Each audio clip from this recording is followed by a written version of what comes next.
শুরুটা হয় থাইল্যান্ডের একটি শান্ত জনবহুল গ্রাম থেকে, যেখানে প্রতিদিন মানুষ নিজের জীবন নিয়ে ব্যস্ত থাকে। সবকিছুই এখানে স্বাভাবিক ছিল, কিন্তু হঠাৎ একদিন এই গ্রামের উপর নেমে আসে এক অজানা আতঙ্ক।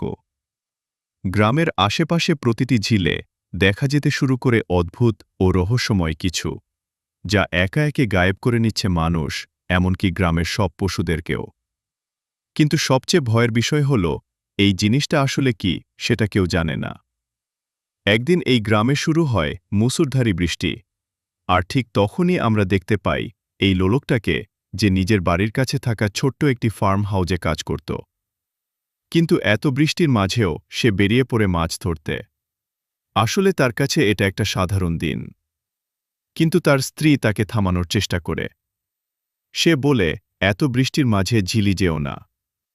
এমনিতেই গ্রামে অজানা আতঙ্ক বিরাজ করছে, ঝিলি অদ্ভুত কিছু দেখা যাচ্ছে। কিন্তু লোকটা এই কথাগুলোকে একদম গুরুত্ব দেয় না। সে হেসে বলে, এসব গুজবজব তোমার কাছেই রাখো, আমি এসবে ভয় পাই না। এই কথা বলেই সে ছিটমিয়ে বেরিয়ে পড়ে সে ঝিলের দিকে। কিন্তু সে জানত না ওই ঝিলের ধারে তার জন্য কোনো বিপদ অপেক্ষা করছিল। ওদিকে ঝিলের অন্যদিকে গ্রামেরই কয়েকজন ছেলেরা বৃষ্টির মাঝে ব্যাঙ ধরছিল। আসলে তারা এত বড় ব্যাঙ আগে কখনো দেখেনি, তাই সবাই অনেকটা মজাই ছিল। আর এখানে মুভির প্রথম টুইস্ট, হঠাৎই তাদের মধ্যে একজন জেলের ধারে একটি অদ্ভুত ডিম দেখতে পায়। ডিমটা বেশ বড় ছিল, সে বিষয়টা বাকিদের জানায়। কিন্তু কেউ কিছু বুঝে উঠতে পারে না যে এই ডিমটি কিসের, আর এত বড় ডিম ঝিলের ধারে কি করে এলো। যখনই তারা ডিমটিকে স্পর্শ করতে যাবে, ঠিক তখনই ডিমটি নড়াচড়া শুরু করে দেয়। সবাই ভয়ে আতঙ্কে ডিমটির দিকে অবাক হয়ে দাঁড়িয়ে থাকে। অন্যদিকে সেই লোকটা ঝিলে মাছ ধরছিল। এই সময় জলের নিচ থেকে কিছু একটা ঠিক তার দিকে এগিয়ে আসে। লোকটি এ বিষয়ে লক্ষ্য করতেই সে সামনে কিছুই দেখতে পায় না, এবং তার পরের মুহূর্তেই ঝিল থেকে একটি বড় কিছু উঠে এসে লোকটি আর বাকি। আসলে এটা সেই অদ্ভুত কিছুর ছিল, যে ঝিল থেকে ওদের আক্রমণ করেছিল। এই বিষয়টা ইন্সপেক্টর জেমস আর তার সঙ্গী বুঝতে না পারলেও লাশগুলোকে তারা হাসপাতালে পাঠিয়ে দেয়। দৃশ্য আবারও পাল্টায়। এবার দেখা যায় এই বাচ্চা মেয়েটাকে, যার নাম মেয়ে। মেয়ে তার মা লিন আর তার বড় ভাই, যার নাম ক্যাং, এবং তার বাবার সাথে থাইল্যান্ডের ছোটি গ্রামে বসবাস করে। রোজকার দিনের মতো লিন আজকেও তার মেয়েকে ঘুম থেকে জাগিয়ে তোলে। কিন্তু আজকের দিনটা একটু অন্যরকম ছিল। ঘুম থেকে জেগে উঠে মেয়ে জানতে পারে যে তার বাবা নিখোঁজ। গতকাল থেকে আর তাকে খুঁজে পাওয়া যাচ্ছে না। সে দ্রুত তার ভাইকে ডেকে সব জানায় যে তার বাবা ২৪ ঘন্টা ধরে গায়েব। খবরটি শুনে গ্যাং প্রথমে মনে করে হয়তো তিনি কোনো বন্ধুর বাড়িতে আছেন। আসলেই তিনি প্রচুর পরিমাণে মদ্যপান করতেন। যেন গ্যাং আর মেয়ে বাবার খোঁজে বের হয়। কিন্তু তারা গ্রামের সবার কাছে জিজ্ঞেস করার পরেও তার বাবার কোনো হদিশ পায় না। এরই মধ্যে মেয়ে সে ক্যাঙ্গের থেকে ঝিলের দিকে এগিয়ে যায়, এবং সে সামনে এগিয়ে যেতেই এমন কিছু দেখতে পায়, যেটা দেখে সে থমকে দাঁড়িয়ে পড়ে। দেখা যায় ঝিলের পাশে বড় বড় পায়ের ছাপ। সাধারণভাবে এটা দেখে বোঝাই যাচ্ছিল এই পায়ের ছাপটি কোনো সাধারণ কিছুর নয়, অর্থাৎ বড় কিছুর হবে। আর তার পাশেই মেয়ে বড় একটি অদ্ভুত আকৃতির ডিম খুঁজে পায়, যার উপরে সে তরল পদার্থ লেগেছিল। কিন্তু মেয়ে এসব বিষয়ে লক্ষ্য না করে সে ডিমটিকে সাথে করে বাড়ি ফিরে আসে। এরপর ক্যাং লিনকে জানায় যে তার স্বামীকে খুঁজে পাওয়া সম্ভব হয়নি। লিন কিছুই বুঝতে পারে না। তার মাথা কাজ করা বন্ধ করে দেয়। এর কারণ, গত কয়েকদিন ধরে গ্রামে এমন সব ঘটনা ঘটছে যে লিন চিন্তায় পড়ে যায়। তবে তখনই সে লক্ষ্য করে মেয়ের হাতে একটা বড় ডিম।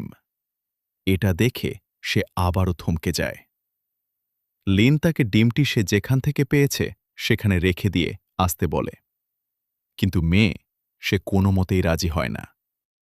সে ডিমটি সাথে করে রাগ করে বাড়ি থেকে বেরিয়ে যায়। এরপর মেয়ে ওই ছেলের সামনে নেয়। জঙ্গলের ভেতর দিয়ে তারা দৌড়ে পালাতে শুরু করে। সবার প্রথমে মনে হয়েছিল যে এই পথেই হয়তো তারা দ্রুত নিরাপদে পৌঁছাতে পারবে, কিন্তু বাস্তবটা ছিল সম্পূর্ণ উল্টো। এই শর্টকাটের জন্যই অদ্ভুত সেই ভয়ঙ্কর মনস্টার এখন তাদের পিছু ঘুরতে শুরু করে। আর তার সামনে যেই পড়ে, সে আর বাঁচতে পারে না। মুহূর্তের মধ্যে তাকে নির্মমভাবে হত্যা করে ফেলে। অন্যদিকে দুজন জিওগ্রাফিক্যাল রিসার্চারকে দেখা যায়, যাদের কাজেই হল প্রাকৃতিক বিষয় নিয়ে গবেষণা করা। এই গ্রামের অদ্ভুত ঘটনার খবর পেয়ে তারা বিভিন্ন জায়গায় গিয়ে তদন্ত শুরু করে। কিন্তু এত কিছু করার পরেও এই লোকগুলো সেরকম তথ্য খুঁজে পায় না। রিপোর্টে উল্লেখযোগ্য কিছু পাওয়া যায় না। এরপর হাঁটতে হাঁটতে তারা একটি খোলা জমিতে পৌঁছায়, যার পাশেই ছিল সেই রহস্যময় ঝিল। হঠাৎই দূর থেকে ভেসে আসে আতঙ্কে ভরা চিৎকারী শব্দ। আর ঠিক তখনই তারা এমন একটি ভয়ঙ্কর দৃশ্য দেখে যা তাদের সম্পূর্ণভাবে স্তব্ধ করে দেয়। দেখা যায় পরিস্থিতি এতটাই ভয়াবহ হয়ে ওঠে যে তারা যেখানে পারে সেখানেই লুকিয়ে পড়তে বাধ্য হয়। কিন্তু ক্যাংয়ের ভাগ্যটা খুবই খারাপ ছিল। সে প্রায় পালিয়ে যাচ্ছিল, ঠিক তখনই সেই ভয়ঙ্কর প্রাণী পিছন থেকে ক্যাংকে আক্রমণ করে বসে। সেই মুহূর্তেই লিন কোনোভাবে ক্যাংকে উদ্ধার করে রাস্তার দিকে নিয়ে আসে। এরপর একটি গাড়ির সাহায্যে দ্রুত ক্যাংকে হাসপাতালে ভর্তি করা হয়। কিন্তু কেউ তখনও বুঝতে পারেনি এটা তো কেবল শুরু ছিল। ওদিকে হাসপাতালে পৌঁছানোর পর চারদিকে হইচই শুরু হয়ে যায়। এর কারণ ক্যাংয়ের শরীরের অবস্থা ছিল অত্যন্ত ভয়াবহ। সে যেভাবে আহত হয়েছিল ঠিক তেমন আঘাত আগে কোনো ডাক্তার দেখেনি। আর সবচেয়ে ভয়ের বিষয় হল আঘাত পাওয়া জায়গা থেকে ধীরে ধীরে ক্যাংয়ের শরীর পচন ধরতে শুরু করে। তাই পরিস্থিতি খুব খারাপ দেখে হাসপাতালের এক স্টাফ দ্রুত পুলিশ স্টেশনে ফোন করে সম্পূর্ণ ঘটনা জানায়। এরপর এক অফিসার সেখানে এসে লিনের কাছে জানতে চায় তাদের সাথে আসলে কি ঘটেছিল। লিন তখন এক এক করে সেই ভয়াবহ পরিস্থিতির মধ্যেই ইন্সপেক্টর জেমস সেখানে পৌঁছায়। সেখানে গিয়েই তারা যা দেখে তা ছিল আরও ভয়ঙ্কর। শহরের মানুষজন এক করেই নির্মমভাবে নিহত হয়েছে। আর ঘটনাস্থলে আগের মতোই বিশাল পায়ের ছাপ পাওয়া যায়। আর তখনই একটা বিষয় একদম পরিষ্কার হয়ে যায় যে এই মনস্টার একা নয়, তার সঙ্গে আরও কয়েকটি ভয়ঙ্কর মনস্টার রয়েছে। এরপর দৃশ্য পাল্টে যায় অন্য একটি শহরে। সেখানে একটি কাপিল গাড়ি নিয়ে ঘুরতে বেরিয়েছিল, কিন্তু দুর্ভাগ্যবশত সেই কাপিল সেই ভয়ঙ্কর মনস্টারের শিকার হয়ে যায়। ঠিক সেই সময় জেমসের কাছে আরও একটি জরুরি ফোন আসে, আর তাকে জানিয়ে দেয়া হয় আরও একটি শহরেও মনস্টারদের হামলা হয়েছে। তাই দ্রুত সেখানে গিয়ে তদন্ত করার নির্দেশ দেয়া হয়। জেমস তার টিমকে নিয়ে সে শহরে পৌঁছাতেই আরও এক ভয়ঙ্কর দৃশ্য দেখতে পায়। সেই পুরো শহর যেন তছনছ হয়ে গেছে। চারদিকেই ধ্বংসস্তূপ, আর মানুষজন পিঁপড়ের মতো মরছে।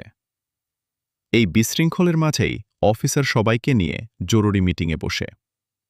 আসলে পরিস্থিতি এতটাই ভয়াবহ হয়ে উঠছিল যে যত দ্রুত সম্ভব সাধারণ মানুষকে সাহায্য করা খুব প্রয়োজন, নয়তো খুব শিগগিরই সম্পূর্ণ শহর ধ্বংস হয়ে যাবে।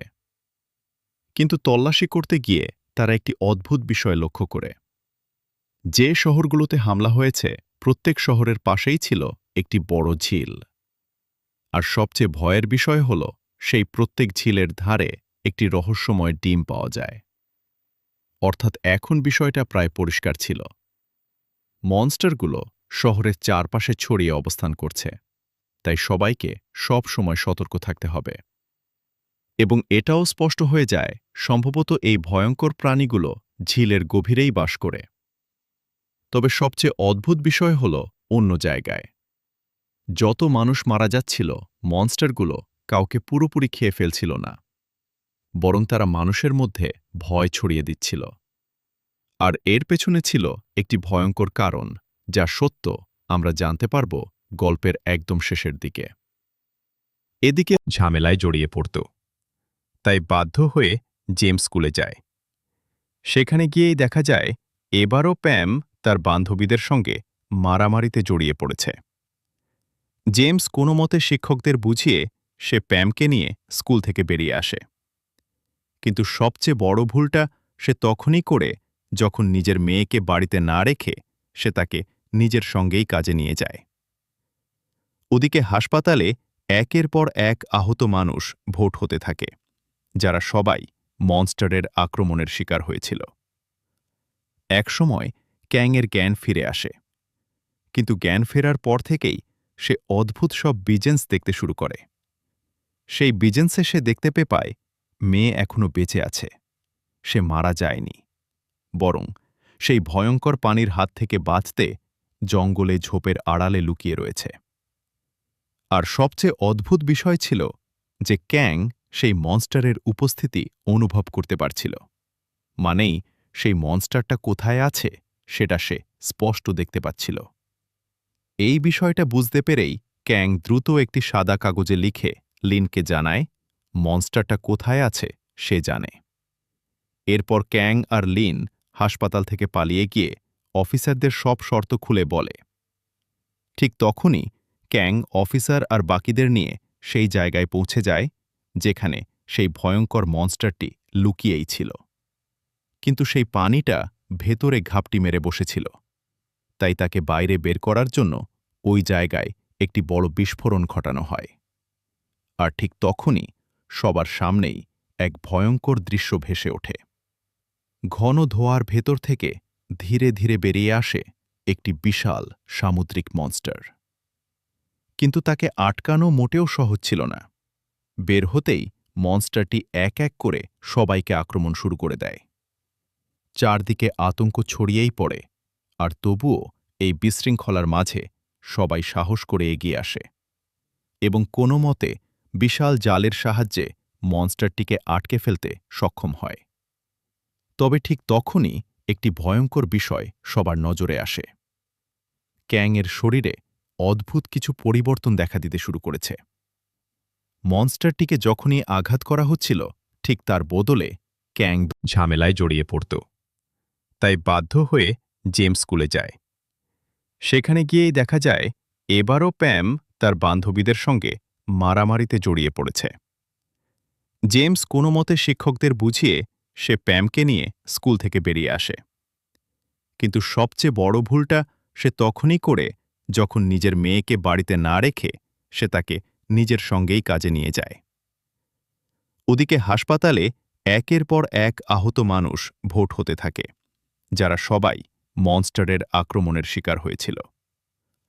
একসময় ক্যাংয়ের জ্ঞান ফিরে আসে, কিন্তু জ্ঞান ফেরার পর থেকেই সে অদ্ভুত সব বিজেন্স দেখতে শুরু করে। সেই বিজেন্সে সে দেখতে পায় মেয়ে এখনো বেঁচে আছে, সে মারা যায়নি, বরং সেই ভয়ঙ্কর পানির হাত থেকে বাঁচতে জঙ্গলে ঝোপের আড়ালে লুকিয়ে রয়েছে। আর সবচেয়ে অদ্ভুত বিষয় ছিল যে ক্যাং সেই মনস্টারের উপস্থিতি অনুভব করতে পারছিল, মানেই সেই মনস্টারটা কোথায় আছে সেটা সে স্পষ্ট দেখতে পাচ্ছিল। এই বিষয়টা বুঝতে পেরেই ক্যাং দ্রুত একটি সাদা কাগজে লিখে লিনকে জানায় মনস্টারটা কোথায় আছে সে জানে। এরপর ক্যাং আর লিন হাসপাতাল থেকে পালিয়ে গিয়ে অফিসারদের সব শর্ত খুলে বলে। ঠিক তখনই ক্যাং অফিসার আর বাকিদের নিয়ে সেই জায়গায় পৌঁছে যায় যেখানে সেই ভয়ঙ্কর মনস্টারটি লুকিয়েই ছিল। কিন্তু সেই পানিটা ভেতরে ঘাপটি মেরে বসেছিল, তাই তাকে বাইরে বের করার জন্য ওই জায়গায় একটি বড় বিস্ফোরণ ঘটানো হয়। আর ঠিক তখনই সবার সামনেই এক ভয়ঙ্কর দৃশ্য ভেসে ওঠে। ঘন ধোঁয়ার ভেতর থেকে ধীরে ধীরে বেরিয়ে আসে একটি বিশাল সামুদ্রিক মনস্টার। কিন্তু তাকে আটকানো মোটেও সহজ ছিল না। বের হতেই মনস্টারটি এক এক করে সবাইকে আক্রমণ শুরু করে দেয়। চারদিকে আতঙ্ক ছড়িয়েই পড়ে, আর তবুও এই বিশৃঙ্খলার মাঝে সবাই সাহস করে এগিয়ে আসে এবং কোনো মতে বিশাল জালের সাহায্যে মনস্টারটিকে আটকে ফেলতে সক্ষম হয়। তবে ঠিক তখনই একটি ভয়ঙ্কর বিষয় সবার নজরে আসে। ক্যাংয়ের শরীরে অদ্ভুত কিছু পরিবর্তন দেখা দিতে শুরু করেছে। মনস্টারটিকে যখনই আঘাত করা হচ্ছিল ঠিক তার বদলে ক্যাং লিন তখন সবাইকে বোঝায় যদি তারা মনস্টারটিকে হত্যা করে ঠিক তাহলে ক্যাও মারা যাবে। এই কারণে অফিসাররা মনস্টারটিকে একটি বড় গাড়ির ভিতর বন্দী করে রাখে। কিন্তু কেউ তখনও বুঝতে পারেনি খুব শিগগিরই আরও বড় এক প্রলয় শুরু হতে যাচ্ছে। অন্যদিকে ইন্সপেক্টর জেমস আর তার টিম আরেকটি ঝিলে তল্লাশি করতে পৌঁছায়, কিন্তু তারা জানত না যে কিছুক্ষণের মধ্যেই কিছু একটা ঘটতে চলেছে। অল্প সময় পর ঠিক কয়েকজন অফিসার ঝিলির ধারে এগিয়ে যেতেই একটি বিশাল ডিম দেখতে পায়। আর তখনই একটা বিষয় একদম পরিষ্কার হয়ে যায় যে এই ডিমগুলো ওই মনস্টারদের। কিন্তু সবচেয়ে ভয়ঙ্কর ব্যাপার ছিল শহরে যেটা ধরা পড়েছে এটা তার থেকেও অনেক বড় কোনো প্রাণীর ডিম। এর কারণ আশেপাশে থাকা বিশাল পায়ের ছাপ সেটাই স্পষ্ট ইঙ্গিত দিচ্ছিল। কিন্তু ঠিক তখনই ঘটনায় বড় এক টুইস্ট আসে। ঝিলের ধারে অফিসাররা মেয়েকে জীবিত উদ্ধার করে, কিন্তু পরিস্থিতি তখনও নিয়ন্ত্রণের বাইরে ছিল। আসলে সবাই জানত যে কোনো মুহূর্তেই সে দানবী মনস্টার আক্রমণ করতে পারে। জেমস দ্রুত মেয়ে আর সেই ডিমটিকে নিয়ে গাড়ির ভেতর উঠে বসে। ঠিক তখনই বাইরে থেকে ভয়ঙ্কর চিৎকারের শব্দ ভেসে আসে। বের হওয়ার আগেই জেমস তার মেয়ের হাতেই একটি ওয়াকিটকি দিয়ে যায়, যাতে বিপদের আভাস পেলেই সে দ্রুত খবর দিতে পারে। কিন্তু বাইরে বেরিয়েই জেমস চমকে ওঠে, কারণ সেখানে কেউ ছিল না। মাত্র 1 মিনিট আগেও এখানে তার টিমের সবাই দাঁড়িয়েছিল, কিন্তু এখন চারদিকে শুধু রক্ত পড়ে আছে। আর এই মুহূর্তেই রহস্যটা আরও গভীর হয়ে ওঠে। ঠিক তখনই গাড়ির উপর থেকে ভয়ঙ্কর গর্জনের শব্দ ভেসে আসে। জেমস সেদিকে তাকাতেই দেখতে পায় সেই বিশাল দানবীয় মনস্টার, যে অদ্ভুতভাবে ঠিক তার দিকেই তাকিয়ে আছে। জেমস এক মুহূর্তের জন্য বুঝতে পেরে যায় যে তারা মারাত্মক বিপদে পড়েছে। তবে মনস্টারটি ধীরে ধীরে গাড়ির ভেতরে থাকা ডিমটির দিকে এগিয়ে যায়। বিষয়টা বুঝতে পেরেই জেমস দ্রুত অকিটকিতে সে পেমকে সতর্কবার্তা দিয়ে বলে যেন তারা কোনো মতেই ভেতরে শব্দ না করে। কিন্তু পরিস্থিতি এতটা সহজ ছিল না। মনস্টারটিকে দেখেই প্যাম ভয় চিৎকার খুলে ওঠে। সেই মুহূর্তে মেয়ে কোনো মতে তাকে শান্ত করার চেষ্টা করে, কিন্তু ততক্ষণে অনেক দেরি হয়ে গেছে। মনস্টারটি হঠাৎ করেই গাড়ির ভেতর আক্রমণ শুরু করে দেয়, আর ঠিক তখনই ডিমটিও অদ্ভুতভাবে নড়াচড়া করতে শুরু করে। ভেতরে থাকা মেয়ে আর প্যাম দুজনেই আতঙ্কে কাঁপতে থাকে। ভাগ্যবশত মনস্টারটি এখন তাদের আঘাত না করে সে নিজের ডিমটি সেখান থেকে নিয়ে বেরিয়ে যায়। কিন্তু ঠিক সেই মুহূর্তে প্যাম ভয় আর তাড়াহুড়ি একটি বড় ভুল করে বসে। সে গাড়ি থেকে বেরিয়ে আসে, আর তাকে দেখা মাত্রই মনস্টারটি ভয়ঙ্করভাবে প্যামের উপর আক্রমণ চালায়। নিজের মেয়েকে বাঁচানোর জন্য জেমস একটি উপায় খুঁজে পায়। সে পাশের একটি গাড়িতে গুলি করে বিস্ফোরণ ঘটায়, আর সেই বিস্ফোরণ শব্দে মনস্টারটি সেখান থেকে পালিয়ে যায়। তবে এদিকে প্যাম গুরুতরভাবে আহত হয়ে পড়ে। এরপর জেমস দ্রুত নিজের মেয়েকে নিয়ে হাসপাতালের উদ্দেশ্যে রওনা দেয়। ওদিকে অফিসার সবাইকে মন্দির ও চার্চে আশ্রয় নেয়ার নির্দেশ দেয়। এর কারণ সেই মুহূর্তে এই পুরো শহর আতঙ্কে ডুবেছিল, আর নিরাপদ জায়গা বলতে একমাত্র মন্দির আর চার্চকেই মনে করা হচ্ছিল। আর তাই এক এক করে সব মানুষদের বাসে করে নিরাপদ স্থানে সরিয়ে নেওয়া শুরু হয়। কিন্তু লোকসংখ্যা এতটাই বেশি ছিল যে সবাইকে নিরাপদে সরিয়ে নেওয়া সম্ভব হচ্ছিল না।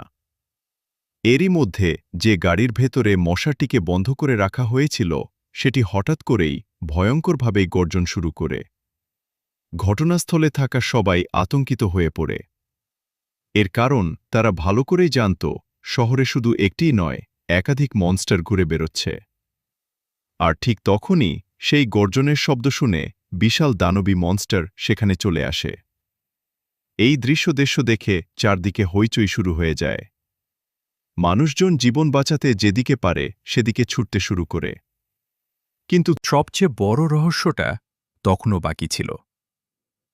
অফিসের ইচ্ছে করে সংবাদ মাধ্যম আর সোশ্যাল মিডিয়ায় জানিয়ে দেয় যে ভাইরাল হওয়া সব ভিডিও ফুটেজগুলো আসলে একটি মুভির শুটিংয়ের অংশ ছিল। কিন্তু কেন সে এমন মিথ্যা কথা বলেছিল? এর আসল কারণ ভিডিও শেষে স্পষ্ট হবে। এরপর ধীরে ধীরে মানুষ আবার নিজেদের স্বাভাবিক জীবনে ফিরে আসতে শুরু করে। অবশেষে লিন্দার মেয়েকে খুঁজে পায়। কিন্তু দিন কেটে যায়, সপ্তাহ বেরিয়েই যায়।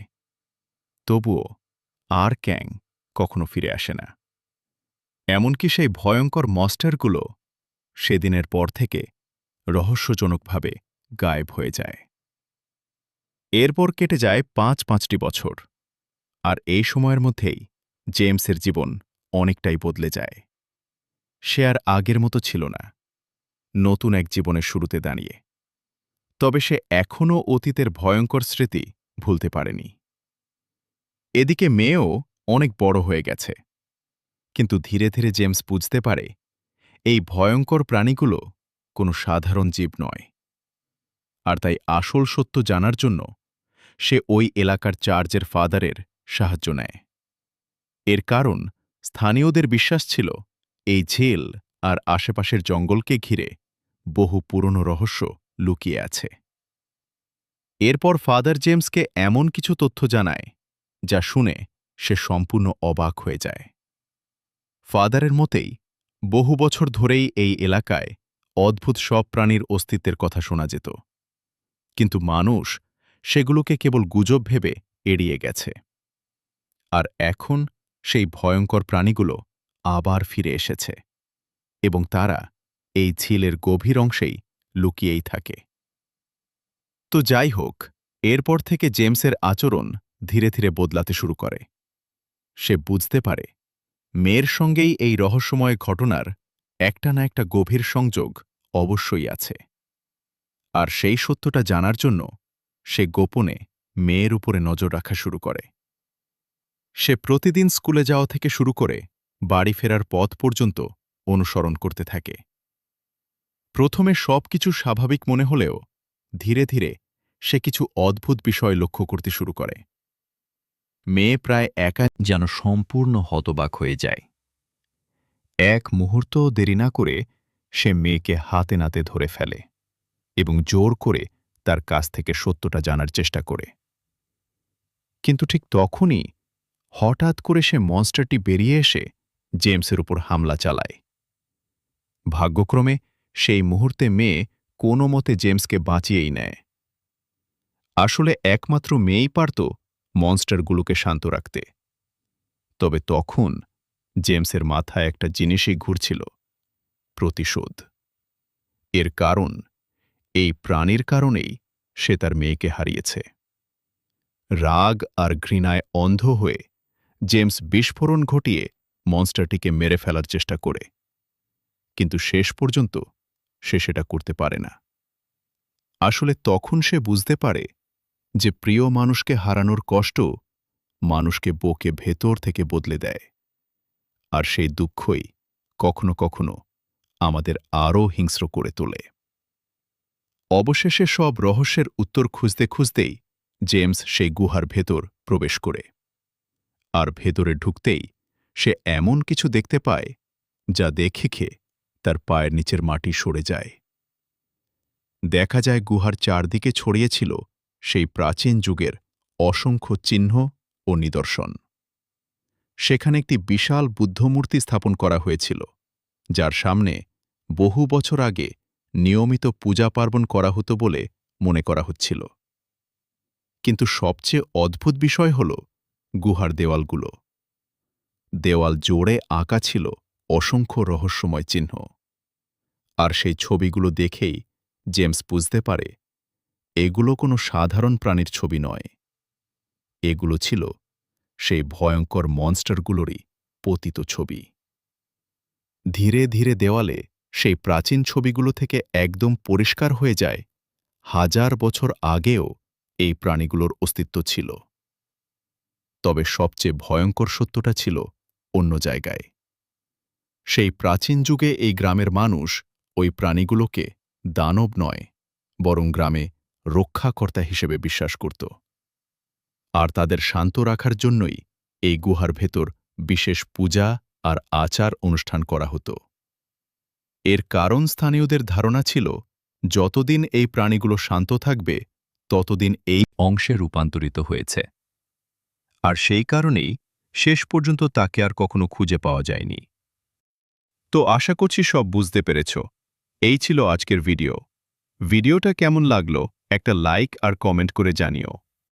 আর এমন এক্সপ্লেনেশন দেখার জন্য সাবস্ক্রাইব করতে পারো। আর হ্যাঁ, বন্ধুদের সাথে শেয়ার করে দিও। তো দেখা হচ্ছে নেক্সট একটা ভিডিওতে। বাই।